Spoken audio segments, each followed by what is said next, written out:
I just found out my son's girlfriend used to be a boy, and I have to tell my husband before dinner tomorrow.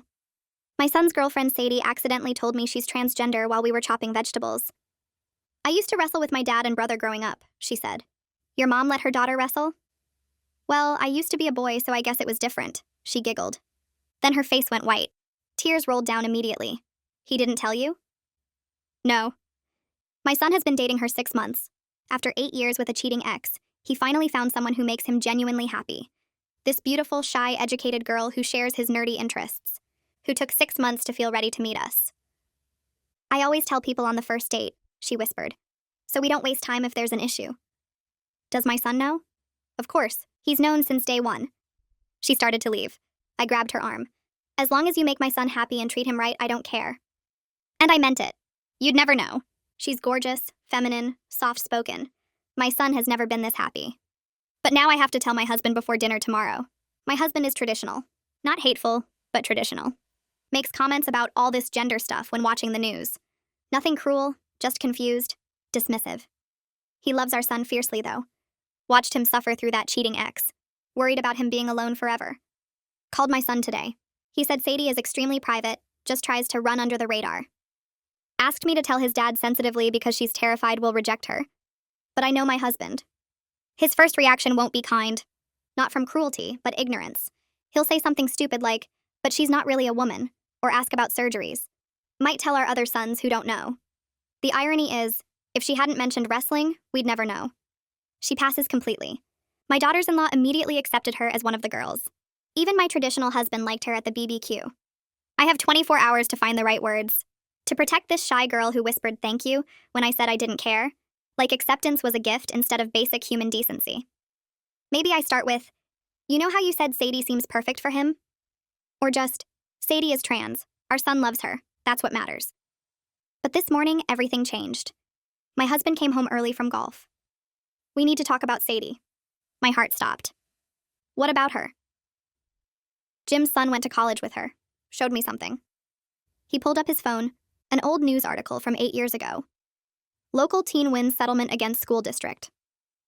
The photo showed a younger Sadie, clearly pre-transition, next to another photo, current Sadie.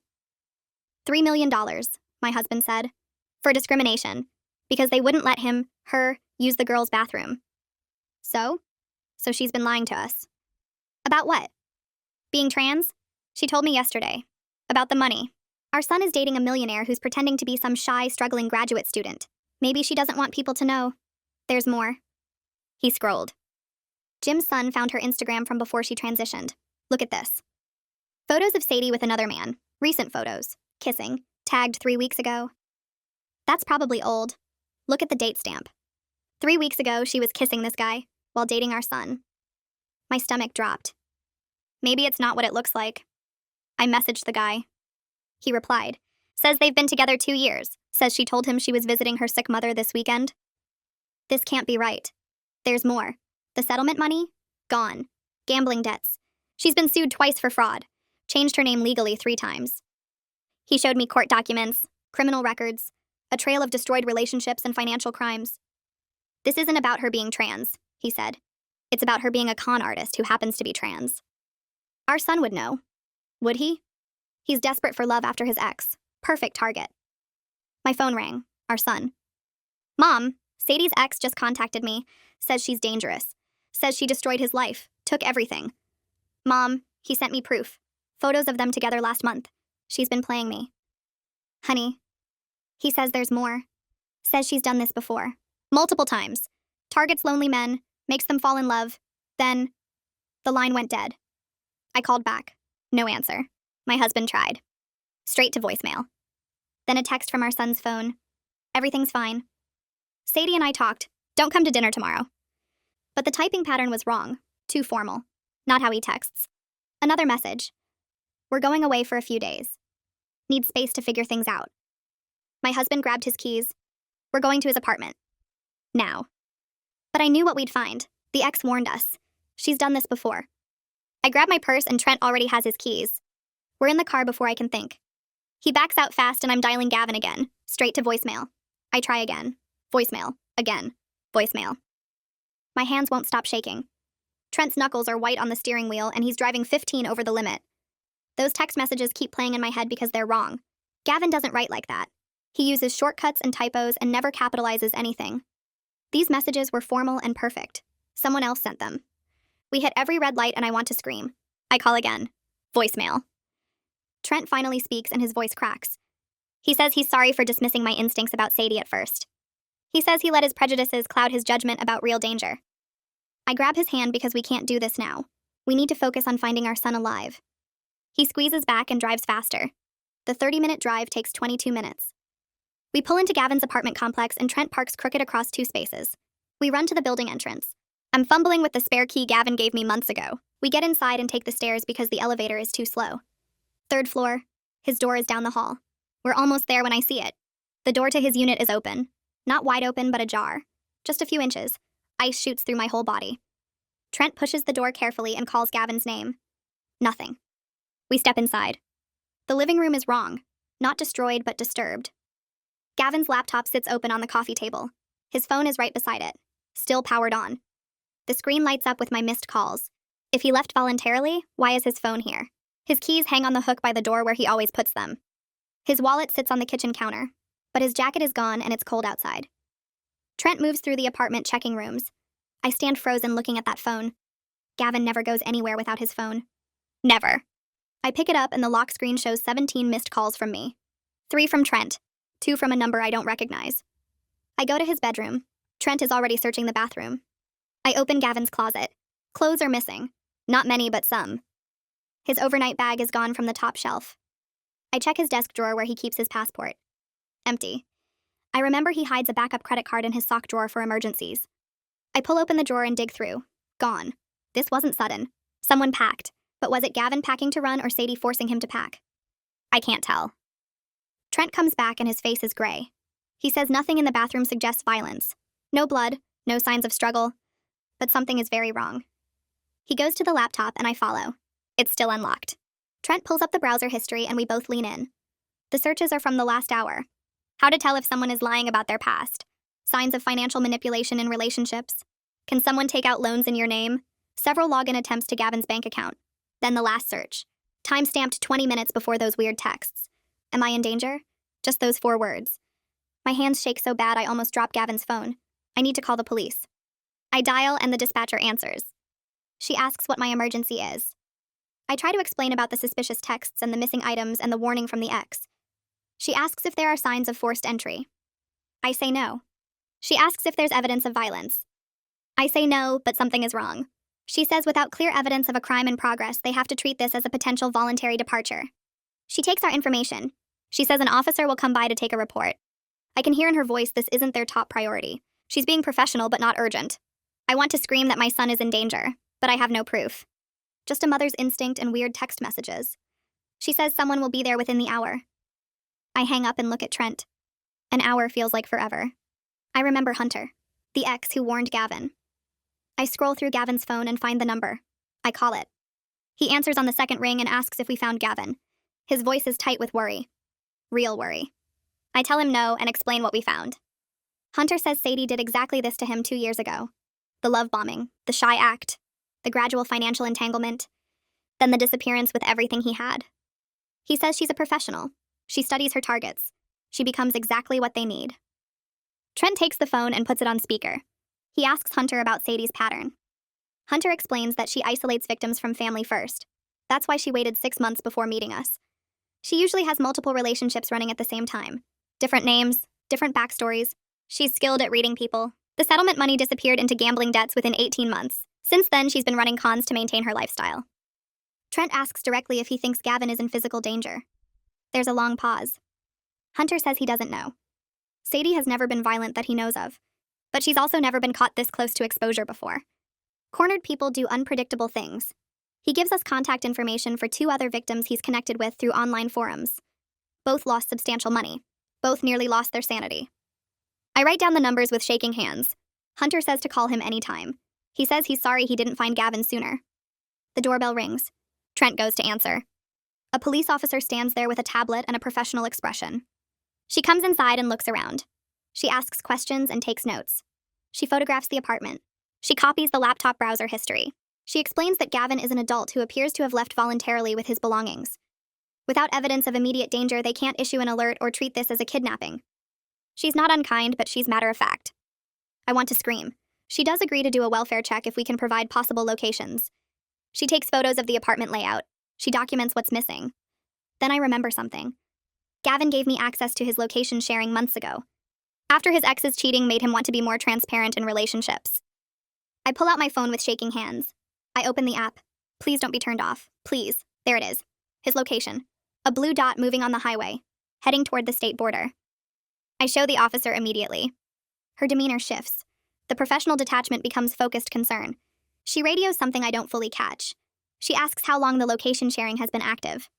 I tell her months. She asks if Gavin knows I have access. I say yes. She looks at the moving dot and her jaw tightens. The officer grabs her radio and calls in the vehicle description and location coordinates. She explains that this gives them legal cause to stop the car and check on Gavin. But if he says he wants to leave with Sadie and seems coherent, they can't force him to come with us. Trent looks at me and we both know what we're doing without saying it. We're following that location pin ourselves. The officer tells us to stay on the phone with her as we drive and not to approach until patrol makes contact. We run to Trent's car and he peels out of the parking lot while I keep my phone open with the blue dot moving steadily away from us on the highway. We're pushing 80 miles per hour in the middle lane and that dot is still 20 minutes ahead. I watch it move north toward the state border and my hands won't stop shaking. Trent grips the wheel so hard his knuckles look white. The officer stays on speakerphone giving us updates every few minutes. Then the dot stops moving. Just stops. My heart starts pounding so hard I can feel it in my throat. Trent presses the gas pedal down further and we hit 85. The officer radios something I can't fully hear, and then tells us a highway patrol unit is 3 minutes from that location. I'm praying we're overreacting. That Gavin will be mad at us for tracking him like he's a teenager. That this is all some big misunderstanding and Sadie has a reasonable explanation for everything. But my gut tells me something is very wrong, and I learned a long time ago to trust that feeling. We pull off the highway into the rest stop, and I see the patrol car already there with lights off. Through the windshield of a silver sedan, I can see Gavin in the passenger seat staring down at his phone. Sadie sits in the driver's seat and her hands are moving fast, talking with big gestures. The patrol officer walks toward the car slowly and professionally. She taps on the window. I watch Sadie's face change in less than a second. The angry, animated expression melts away and becomes soft and confused and sweet. The shift happens so fast and so smooth it makes my skin crawl. Trent and I stay back near our car like the officer on the phone told us to. But I can hear Sadie's voice carrying across the parking lot. She sounds worried and gentle and explains they're just taking a road trip to clear their heads after some family drama. Her voice has that shy quality I remember from when we first met her. Gavin looks up at the patrol officer and I can see how tired he looks. His face shows confusion and something else I can't quite name. But he nods and says he's fine. Says he's going with her because he wants to. The officer asks him to step out of the car to speak privately. For just 1 second, Sadie's sweet expression cracks, and I see pure anger flash across her face before the mask slides back into place. The officer walks Gavin about 15 feet away from the car. I watch my son's body language and everything about it screams wrong. His shoulders hunch forward and his arms wrap around his middle like he's trying to hold himself together. His eyes keep darting back to look at Sadie every few seconds. He's saying the right words about leaving on his own and wanting to go. But his whole posture shows fear and confusion. The officer must see it too because she leans in closer and asks something I can't hear. Gavin hesitates before answering, and that pause tells us everything we need to know. Sadie gets out of the car fast. Tears stream down her face as she walks toward Gavin, calling out his name. She says she can explain everything, says Hunter is lying about her, says the court documents are fake, made up by people who hate trans women and want to destroy her life. Her voice trembles and breaks. Her posture looks small and vulnerable. Her eyes show desperate love and fear of losing him. The performance is perfect. I watch Gavin's expression start to soften as he looks at her. We're losing him. The manipulation is working again right in front of us. I can't stay back anymore. My feet move forward before I decide to walk. I call out Gavin's name. He turns and looks at me, and for just a second, I see my little boy underneath the confused adult. The kid who used to run to me when he had nightmares. The kid who trusted me to keep him safe. I tell him quietly that he doesn't have to decide anything right this second, that he can just come home with us for one night and think clearly without anyone pushing him either way. Sadie's voice cuts through immediately. She says I'm the one pressuring him, that his family never really accepted her, that we're using this moment as an excuse to break them up because of who she is. Trent walks up and stands next to me. He looks directly at Sadie and says something I never expected to hear from him. He says he was wrong about his first thoughts and prejudices, that his problem was never about her being transgender, but that the evidence of fraud and manipulation is real and documented and has nothing to do with her identity. He pulls out his phone and turns it toward Gavin, shows him the court records with Sadie's multiple name changes, shows him the photos with someone named Mikhail timestamped from 2 weeks ago, shows him Hunter's detailed account with dates and bank records. Gavin's face just falls apart as he looks at the screen. His expression crumbles like something inside him is breaking. Sadie's whole demeanor changes in one instant. The tears stop like someone turned off a faucet. Her posture straightens and she stands taller. Her voice goes completely cold and flat as she looks at Gavin and tells him that if he leaves with us, she'll ruin him the same way she ruined the others. She has access to his bank accounts, his social security number, his passwords to everything. She'll destroy his credit and his reputation before he can do anything to stop her. The threat comes out so calm and matter-of-fact it makes my blood feel cold. The highway patrol officer steps between Sadie and Gavin immediately. She radios for backup and tells Sadie that threatening someone is a crime. Sadie laughs. Actually laughs. She says it's not a threat at all, just a simple statement of fact about shared accounts between partners. Says Gavin gave her all that access on his own because he trusted her. She's technically right, and I can see the officer's face show frustration because she knows it too. Gavin turns away from the officer and looks directly at me with tears running down his face. He asks if I really meant what I said yesterday about not caring that Sadie is trans, or if I was just being polite because she was there. My heart breaks that he's asking this now, in this moment, when everything is falling apart around him. But I understand why he needs to know. He needs to be sure our concern is real protection, and not hidden prejudice dressed up as worry. I walk closer and tell him I meant every single word. That this has nothing to do with who she is. That this is about what she's done. About the lies and the other boyfriend and the court records showing fraud. Trent steps up beside me and nods, telling Gavin we're scared for him because the evidence is real. Gavin's shoulders shake and he wipes his eyes with the back of his hand. Another police car pulls into the rest stop with lights flashing. A woman in plain clothes gets out and walks over to our group. She's maybe 40 with dark hair pulled back and a badge clipped to her belt. She introduces herself as Detective Carlson and says she's been investigating Sadie for fraud, connected to 2 other recent cases in the area. Her voice is calm and professional but not cold. She looks at Gavin and asks if he's willing to come to the station to give a statement about his relationship and money dealings with Sadie. She emphasizes that he's not in trouble at all, that his information could help build a case to stop Sadie from doing this to other people. Gavin looks at Sadie, then back at the detective. He nods slowly and says he'll go. Sadie moves forward fast, saying she has the right to be there as his girlfriend, that they should face this together. Detective Carlson steps between them and states firmly that Gavin is free to speak to police without her present. That's when everything changes in Sadie's face. The tears stop like someone flipped a switch. Her posture straightens and she stands taller. Her voice goes completely flat and cold as she looks at Gavin and tells him he's weak and pathetic. That she wasted 6 months on him when she could have found better targets. That he was so desperate and easy to manipulate it was almost boring. The venom in her voice makes Gavin physically flinch backward. His face goes pale and his mouth opens slightly like he's been slapped.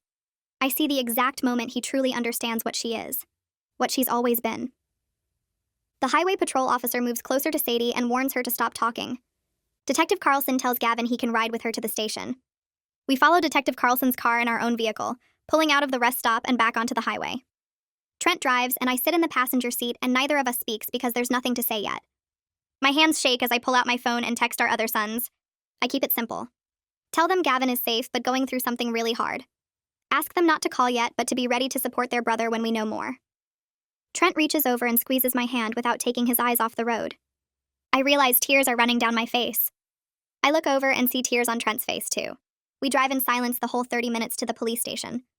At the station, Detective Carlson takes Gavin into an interview room, while Trent and I wait in a small area with uncomfortable plastic chairs and old magazines. The statement takes 3 hours. Through the window in the door, I can see Gavin talking and the detective taking notes and showing him papers on her laptop. His face gets paler and paler as time passes. When they finally come out, Gavin looks like he might throw up. Detective Carlson explains that she showed him evidence from other victims with patterns exactly matching his experience. The shy introduction that took months to build trust. The 6-month courtship before meeting family. The slow way Sadie got access to finances and personal information. Then the extraction of money and data once she had everything she needed. Gavin sits down heavily in one of the plastic chairs and puts his head in his hands. Detective Carlson sits across from us and continues explaining.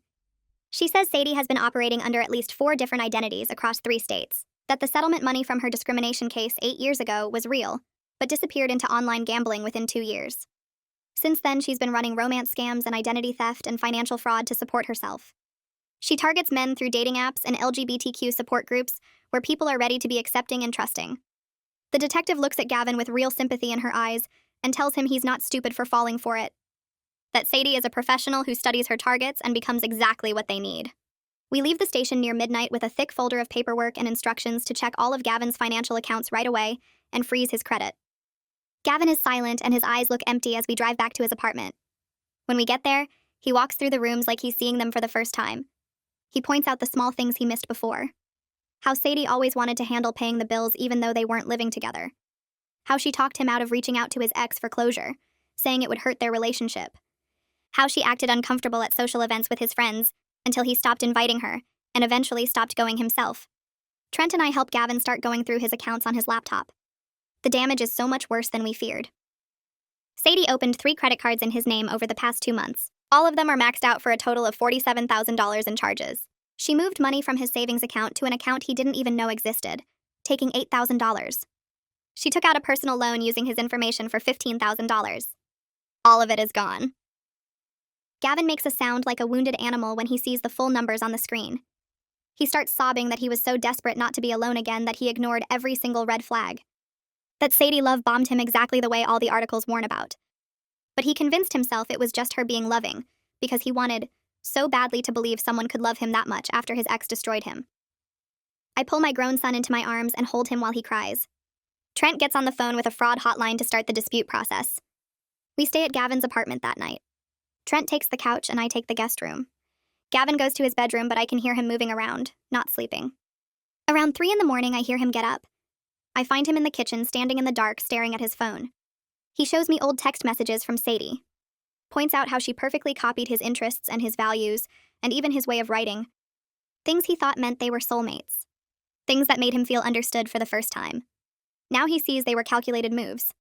Studied responses designed to make him fall in love with a person who never existed. I watch him scroll through months of messages, his fingers shaking as he points out patterns I never would have noticed.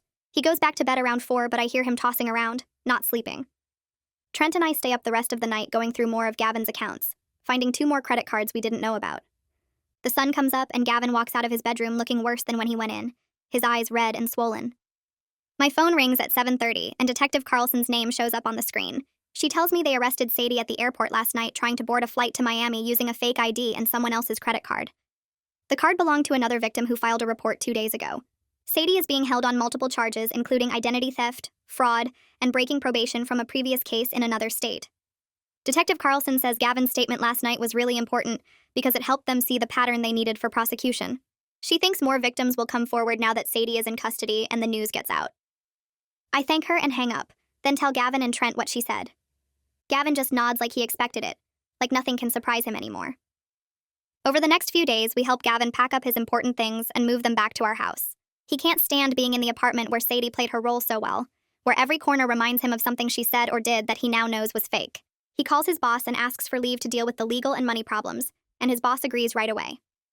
Gavin spends hours every day on the phone with banks and credit agencies and lawyers, his voice getting more tired with each call. Trent sits next to him during most of these calls, taking notes and learning about fraud protection and identity restoration. I hear Trent asking questions about how to freeze credit and dispute charges and protect against future theft.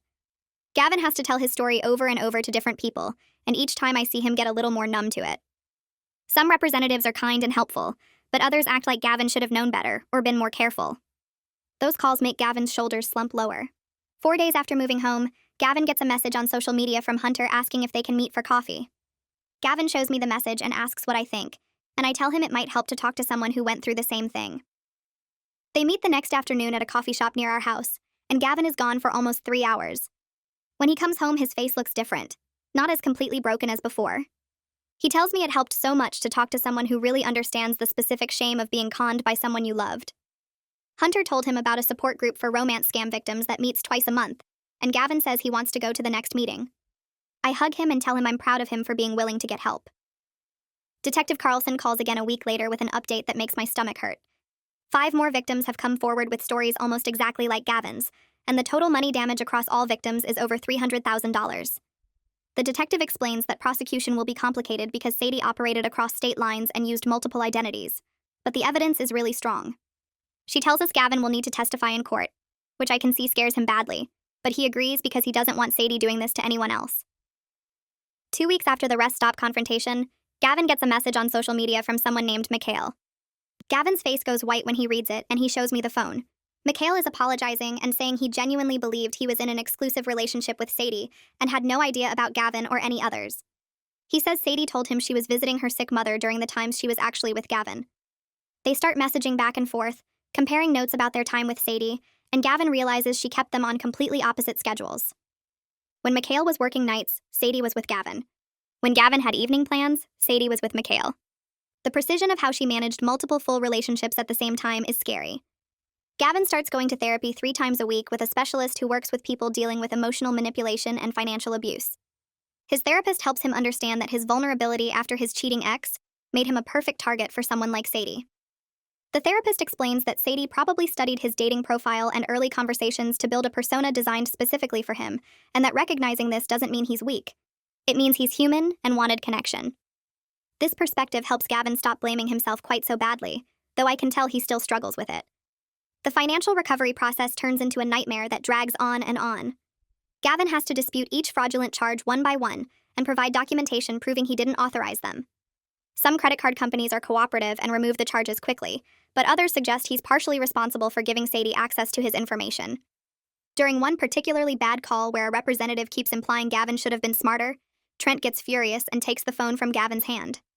I hear Trent's lawyer voice come out as he cites consumer protection laws and threatens legal action if they don't remove the fraudulent charges immediately. The representative changes their tune pretty fast after that. A month after everything exploded, Gavin's ex-girlfriend reaches out after hearing through mutual friends what happened. She sends a long message apologizing for how their relationship ended and for contributing to Gavin's desperation for a fresh start. She offers to provide a character witness statement if needed for court. Gavin is surprised but accepts her apology, and they meet for coffee to get actual closure this time. When he comes home from that meeting, he tells me it felt good to end that chapter properly, without all the anger and hurt hanging over it. Detective Carlson calls again to tell us that Sadie is trying to negotiate a plea deal, with her lawyer arguing that her history of discrimination hurt contributed to her criminal behavior. The prosecutor is pushing back hard, though, arguing that being a victim of discrimination doesn't excuse victimizing others, and that Sadie's calculated pattern shows clear criminal intent rather than hurt response. Gavin feels relieved he might not have to testify, but also says he wants her to face full consequences for what she did. 3 weeks after moving home, Gavin gets approved for fraud victim assistance through a nonprofit that helps with identity restoration and credit repair. They assign him a caseworker named Patricia, who guides him through the complex process of rebuilding his financial life. Having professional support takes some of the burden off our family, and Patricia is patient and kind as she walks Gavin through each step. She estimates it will take 6 to 8 months to fully resolve all the fraudulent accounts and repair his credit score back to where it was before Sadie.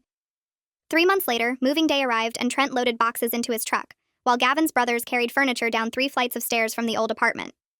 The new place sat across town in a neighborhood Gavin had never visited with Sadie, with different coffee shops and different streets that held no memories of her shy smile or calculated touches. His youngest brother installed new locks on the front door and joked about adding security cameras and running background checks on anyone Gavin brought home, and for the first time in months, Gavin actually laughed instead of just pretending to smile. We ordered pizza for lunch and ate sitting on boxes in the empty living room, and Gavin's brothers told stupid stories about their own dating mistakes until the whole room felt lighter.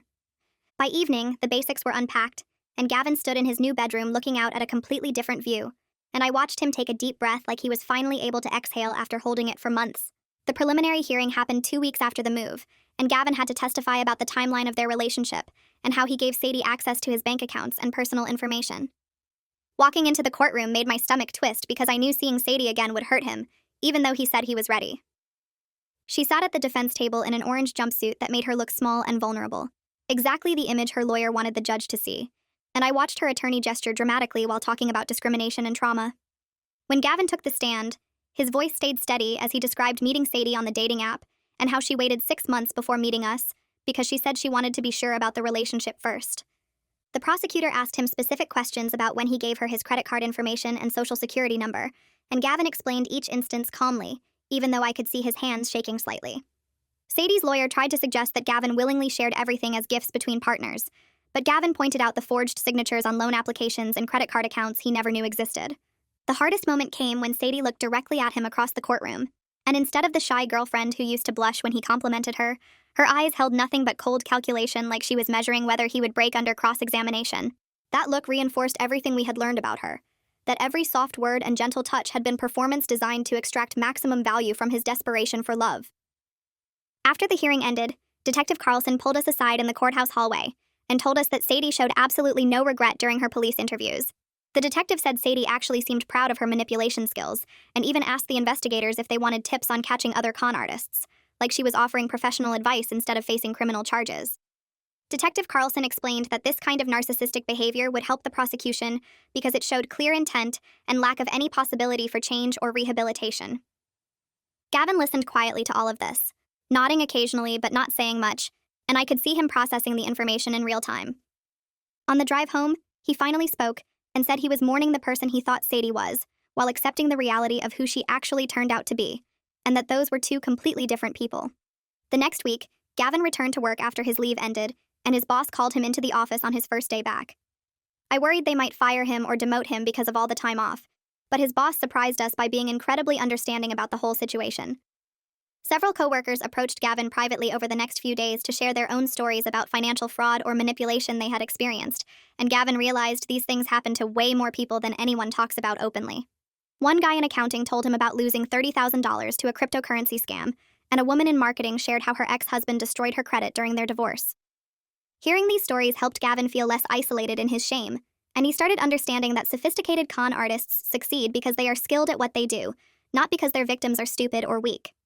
His coworkers treated him normally, instead of with pity, and by the end of his first week back, Gavin told me he felt almost like himself again during work hours. 4 months after everything fell apart at that rest stop, Gavin got a notification from the Fraud Dispute Department that 70% of the fraudulent charges had been successfully removed from his accounts. The remaining 30% were still under investigation because those creditors wanted more documentation, but his credit score was slowly climbing back toward where it had been before Sadie. He spent an entire Saturday afternoon paying off the legitimate debts he had taken on while trying to recover from the fraud, and then he opened a new savings account at a completely different bank with enhanced security features and two-factor authentication on everything. Watching those account balances finally move in the right direction felt like actual progress instead of just damage control. The prosecutor called about setting Sadie's trial date for 6 months out, and she needed to prepare Gavin for his testimony in the actual trial versus the preliminary hearing. They met at the prosecutor's office and did a practice run of all the questions she would ask and what Sadie's defense lawyer would probably try during cross-examination. The prosecutor warned Gavin that the defense would try to paint him as a willing participant who gave Sadie money and access freely, and was only claiming fraud now because he regretted the relationship ending. Gavin felt anxious about facing that kind of questioning, but he also felt determined to make sure Sadie faced real consequences for what she did to him and the others. He started practicing his testimony with his therapist during their sessions, working through the emotional impact of having to recount everything again in front of a jury. Trent and I had several long conversations during this time about how we missed the signs, and whether we could have protected Gavin better from Sadie's manipulation. Our marriage actually grew stronger through this whole crisis, because we learned to talk more openly about our fears and prejudices, instead of avoiding difficult topics.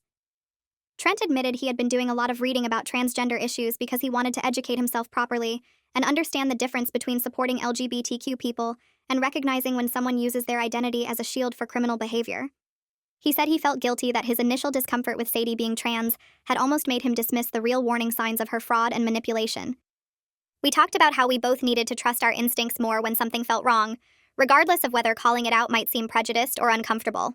These conversations brought us closer together instead of driving us apart, and I felt grateful that this terrible situation at least taught us how to communicate better. Gavin started casually dating again after his therapist suggested it might help him rebuild his trust in people and his own judgment. He met someone through a friend who knew his whole history with Sadie and didn't judge him for falling for her manipulation. They went on a few low-pressure coffee dates where they just talked about normal things like work and hobbies, without any of the intense connection or love bombing that had characterized his relationship with Sadie. Gavin told me he wasn't ready for anything serious yet, but it felt good to have normal human connection and conversation with someone who treated him like a regular person instead of a victim. The woman he was seeing knew to take things slow and didn't push for more than he was ready to give, which was exactly what he needed. 5 months after Sadie's arrest, both Hunter and Mikhail reached out to coordinate their testimony for the upcoming trial. The three of them met up for dinner and formed this unexpected support network, sharing coping strategies and recovery tips that only people who had been through the same specific trauma could really understand. Gavin came home from that dinner and said it was surreal to bond with people through shared pain, but their friendship helped all three of them feel less alone in what had happened. They started a group chat where they checked in on each other and shared updates about the legal process and their personal recovery. Detective Carlson called with another update that 2 additional victims from 5 years ago had come forward after seeing news coverage of Sadie's arrest. The pattern went back even further than anyone had realized, with Sadie running similar cons in different cities under different names for nearly a decade before she ever met Gavin. The prosecutor was building a case for a lengthy prison sentence based on this extensive criminal history and complete lack of rehabilitation or remorse. Detective Carlson said the new victims brought the total financial damage across all of Sadie's known victims to over $400,000, and there were probably more people out there who hadn't come forward yet because they felt too ashamed. Gavin processed this information with a mix of vindication and sadness. Vindication that the case against Sadie was strong enough to put her away for a long time, but sadness that so many people had suffered because of her calculated cruelty. 2 weeks later, Gavin met with his caseworker for what turned out to be their final session together. She pulled up his credit report on her computer screen and showed him the results of months of disputes and documentation. All but one of the fake credit cards had been successfully removed from his record, and that last one was still under investigation by the bank's fraud department. His credit score had climbed back to 702, just 15 points below where it was before Sadie entered his life. The caseworker smiled and handed him a folder full of information about credit monitoring services and identity protection tools. She told him he should be proud of himself for doing the hard work of recovery, for not giving up when the process felt impossible. Gavin thanked her and shook her hand, and when he got back to his car, he sat there for a few minutes just staring at that credit report. He had rebuilt something Sadie tried to destroy, and that felt like winning, even though he knew the emotional damage would take longer to heal than the financial mess. He texted me a photo of the credit score with a simple message that said he was getting there. Slowly, but surely. 6 months after that rest stop confrontation, the trial finally began. Trent and I sat in the courtroom behind the prosecutor's table, watching Gavin walk to the witness stand in his best suit. He looked nervous but determined, and when he swore to tell the truth, his voice was steady. The prosecutor asked him to describe how he met Sadie, and Gavin walked the jury through their relationship timeline with clear, calm detail. He explained how she gradually gained access to his bank accounts, his credit cards, his personal information. He described finding out about Mikhail, about the other victims, about the trail of fraud that went back years. Sadie's lawyer stood up for cross-examination and tried to suggest that Gavin had willingly given Sadie money as gifts, that this was just a relationship that went bad, and now he regretted his generosity. But Gavin stayed calm and pulled out copies of forged signatures on loan applications, screenshots of unauthorized account openings, bank statements showing transfers he never approved. He spoke directly to the jury and said he understood how it might look from the outside, but the evidence showed a clear pattern of theft and deception, not generosity gone wrong. The prosecutor told us afterward in the hallway that Gavin was an excellent witness, that his calm presentation and solid documentation made the case much stronger. The next day, Hunter took the stand and told his nearly identical story. He described meeting Sadie 3 years ago, the same shy act, the same gradual financial takeover, the same discovery of other victims when she disappeared with everything he had. Then Mikhail testified about his 2-year relationship with her, about believing he was her only boyfriend while she juggled multiple men across different cities. The pattern became impossible to deny as each victim shared the same basic story with different details. Sadie's defense lawyer tried to argue that she was a victim herself, that systemic discrimination against trans people had pushed her into desperate choices, that she made bad decisions out of survival needs rather than criminal intent. But the prosecutor countered with evidence of sophisticated planning, detailed manipulation techniques, and the sheer scale of her cons across multiple states and identities. She showed the jury bank records proving Sadie had plenty of money at various points, but chose to keep stealing anyway, that this was about control and power, not desperation. The jury members' faces grew harder as more victims testified, and I could see they weren't buying the discrimination defense. After 3 days of testimony, the judge sent the jury to deliberate. We waited in the hallway with Gavin, Hunter, and Mikhail, drinking bad coffee from the courthouse vending machine and trying not to obsess over every minute that passed. 4 hours later, the bailiff called us back in. The jury filed into their box with serious expressions, and the judge asked for their verdict. The 4 women stood and read guilty on all counts: identity theft, fraud, theft by deception, violating probation from a previous case in another state. Sadie sat at the defense table and showed absolutely no emotion as each guilty verdict was read. Her face stayed blank and cold, like she was watching something happening to someone else. The judge thanked the jury and scheduled sentencing for 2 weeks out, and the prosecutor leaned over to tell us she expected 8 to 12 years given the number of victims and the extensive pattern. Gavin let out a breath he seemed to have been holding for months.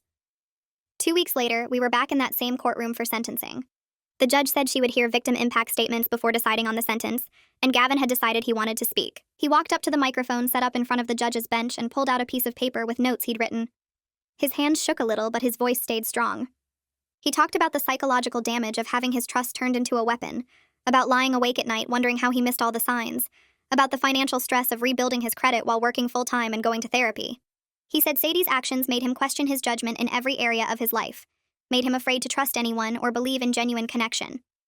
But then he said he was recovering, that he refused to let her actions define his future, and that he hoped she would get help in prison for whatever drove her to hurt so many people. The judge listened carefully and made notes, then looked at Sadie and asked if she wanted to make a statement. Sadie stood but said nothing, just shook her head. The judge took a deep breath and said she had reviewed all the evidence and victim statements, and that she saw a clear pattern of calculated predatory behavior targeting vulnerable people. She sentenced Sadie to 10 years in prison with mandatory restitution to all victims. Sadie's face stayed blank as the bailiff led her away in handcuffs. Outside the courthouse, Gavin stood on the steps and just breathed the fresh air. He told Trent and me that he felt a weird mix of relief and sadness. Relief that Sadie couldn't hurt anyone else for a while, couldn't run her cons and destroy more lives. But also sadness that someone would choose to live this way, would choose cruelty and manipulation over genuine human connection. We went out to dinner that night as a family, with Gavin's brothers joining us at his favorite restaurant. His youngest brother raised his glass and said he was proud of Gavin for surviving something that would have broken a lot of people. His middle brother added that Gavin handled the whole situation with more grace than anyone expected. Then Trent stood up and gave a short speech about how proud he was of Gavin for facing this crisis head-on, for testifying even though it was hard, for choosing recovery over bitterness. He said Gavin came out of this situation stronger and wiser, and that was something to celebrate. 3 weeks after sentencing, Gavin got an envelope in the mail from the State Corrections Department. Inside was a check for $37, his first restitution payment from Sadie's prison wages. The amount was so small compared to what she stole that Gavin actually laughed when he showed it to me. He said at this rate it would take decades to recover what she took, but that wasn't really the point anymore.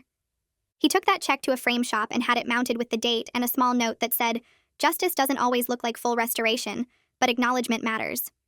He hung it on his apartment wall as a reminder that he survived, that the legal system validated what happened to him, that he wasn't crazy or stupid for falling for her act.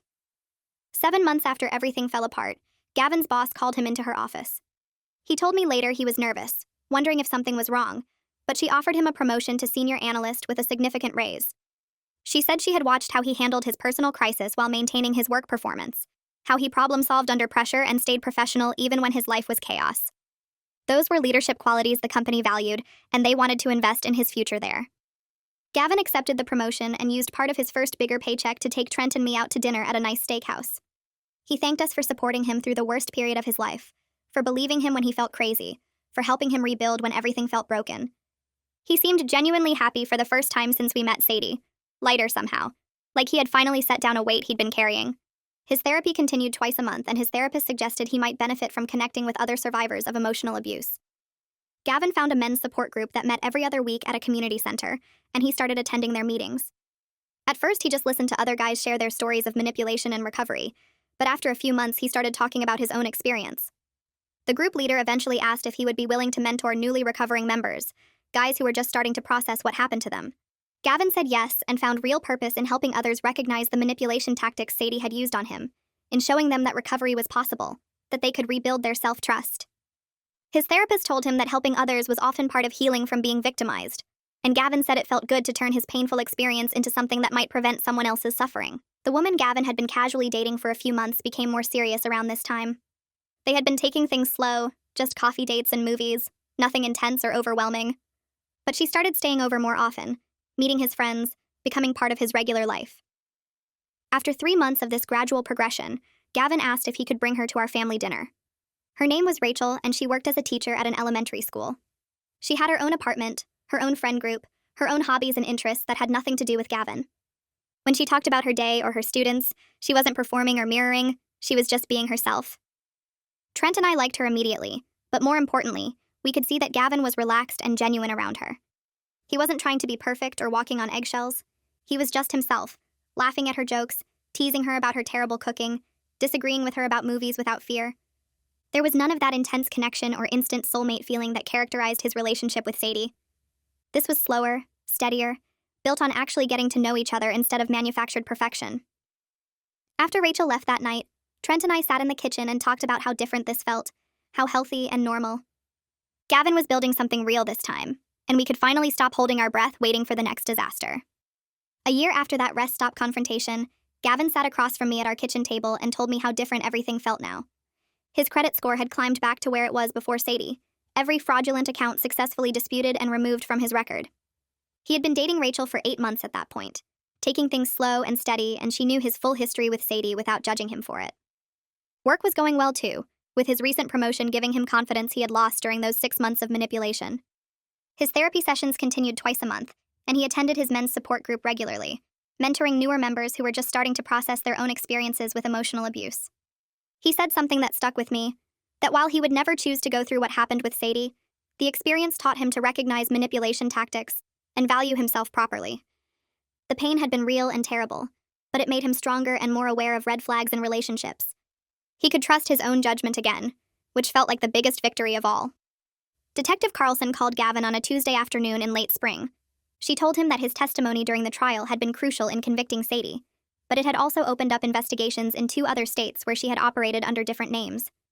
3 more victims had come forward after seeing news coverage of the trial, and they were able to get justice because Gavin had been willing to testify, despite how hard it was for him.